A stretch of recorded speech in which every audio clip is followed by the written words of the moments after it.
I not only believe that women are important, I know that to be true from my professional life and my personal life. I'll just give you tidbits that many of you will be able to relate, if not all of you. But certainly minus the younger generation, others should be able to relate. I wouldn't be who I am without my mother. It goes without saying. I would not have received the education that I received had my mother not been a primary school teacher. So these are facts of life. So now, fast forward, I would not have been able to achieve my professional achievements without my wife. So mother and wife, integral part of my own upbringing, my own professional life. So let me move to the second example that I wanted to give to you. One of the things that has been mandated to me when I took on the role of president of Western was to build a stronger university, a better university, make a very good school much better. And obviously, how do you do it? When you're in charge of an organization, the reality is that you are totally dependent on people who work with you. Because you alone, really I alone don't do much. But people who work with me, they do most of the work. So the requirement, imperative of building a great university is to hire great people. So we have 4 vice presidents, and I'm so proud to be able to tell you that it's not 100%, but 3 of the 4 vice presidents are women. And I selected them not because they are women, I selected them because they are the best. But except in the selection process, of course, you have to keep an open mind. So, and I could have said many of the things, Rashida Nawaz spoke of, but I'm going to just pick a few themes just to reinforce, what she said. So, the first thing I would say is that it is very important for us to keep an open mind. I'm a teacher, so what I teach my students is the following. You come to the university to learn. And university is a place that is called university for a very good reason. University represents the universe of knowledge. Even after so many years or decades within the university system, I actually don't know many things that goes on even on my campus. So my knowledge is very much limited. My knowledge is limited because I studied in a certain discipline. My knowledge is limited because the capacity of my brain to absorb all that information is limited. But I try to learn every day.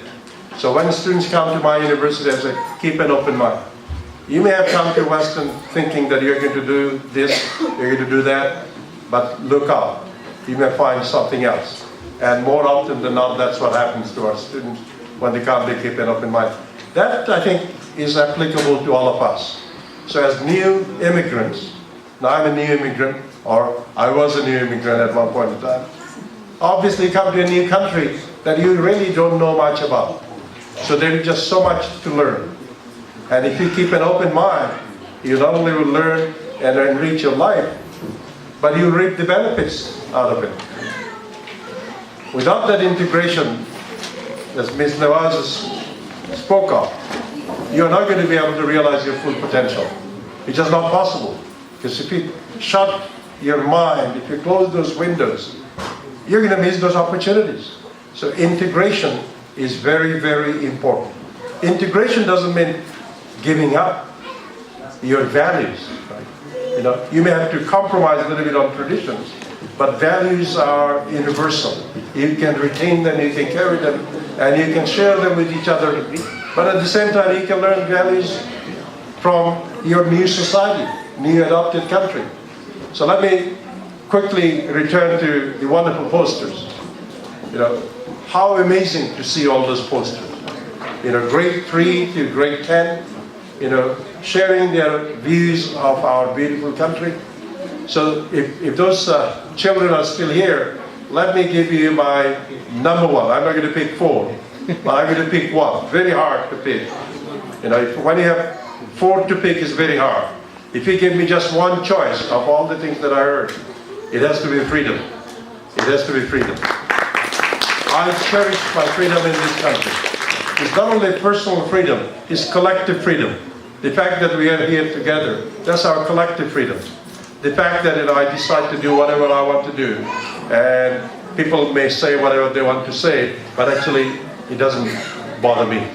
I feel that I have that freedom. I cherish that freedom so much.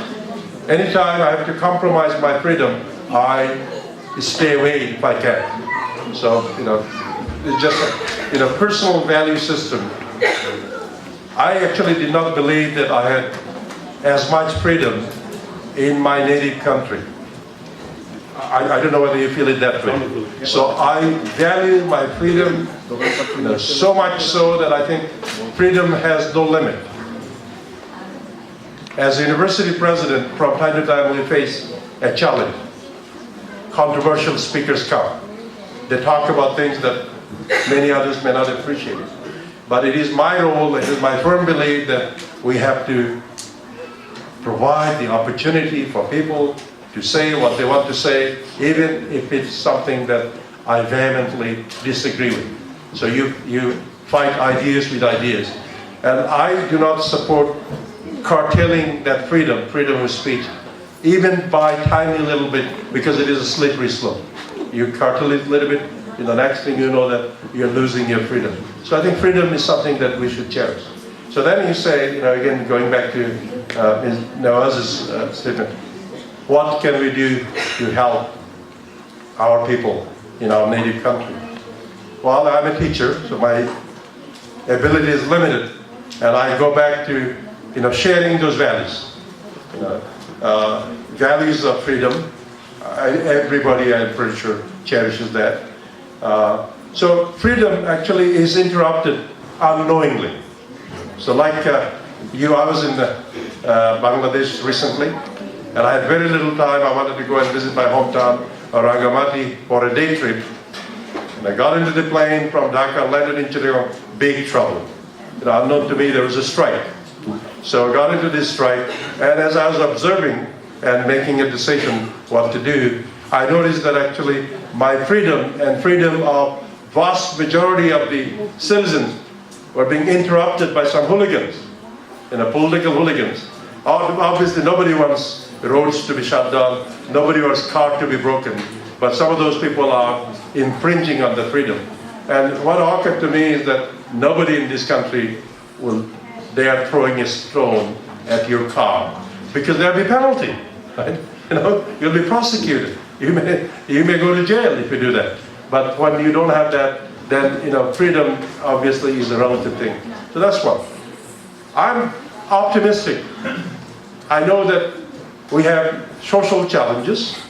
I see, whether we call it gateway or not, I see people, coming together, and we should, do our best to make sure that that doesn't happen. I'm optimistic because of the young people. You saw some of them, presenting their thoughts through their posters, through their painting.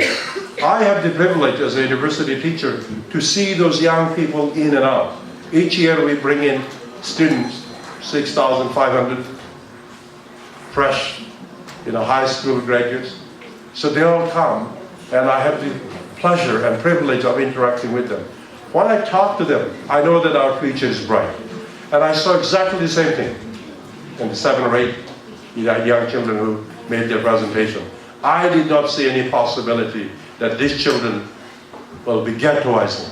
So even though some of the older ones, we may have difficulty embracing our new community, new society, I have no doubt that our children will do a fantastic job. So it is simply a matter of time. With time, I think, you get over some of these things.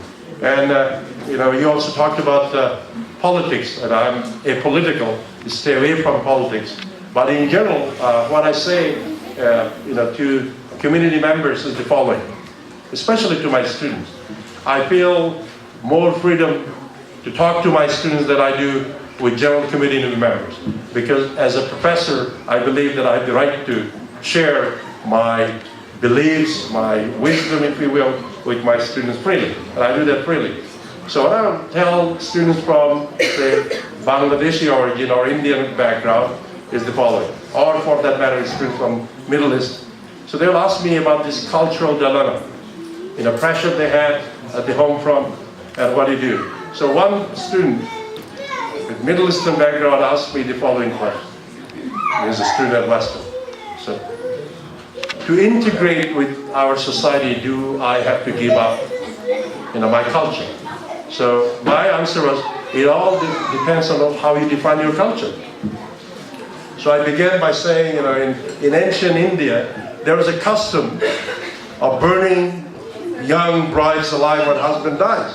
I said, that's a bad culture, number one. Number two, is illegal. If you do that, you'll go to jail, right? So that's something, if you call it a culture, no, you can't carry those sort of things. Then I take it to the next level. I said, well, in some parts of the world, there's honor killing. I said, that's a barbaric thing. But that's not a culture. So you have to shed some of those things. But you don't have to give up any of your values. I said, well, what are my values? Born in Bangladesh, so what are my values? When I asked them, well, here are my values. I was taught those by my parents, by my family, and by my teachers. Right? Respect for elders. That's a universal value. We see the same thing in any culture, especially among our native people. Well, that's my value. So what I learned from our native people, which I practice not to that extent in the hills of Bangladesh, respect for nature, environment, and our native people, feel very strongly about it. So I learn and reinforce my values, with those sort of things. So next thing I say, it's a long discourse, so I'm going to give you the gist of it. Then I say, I have been through the journey. I came to this country in 1982. So I went through the journey.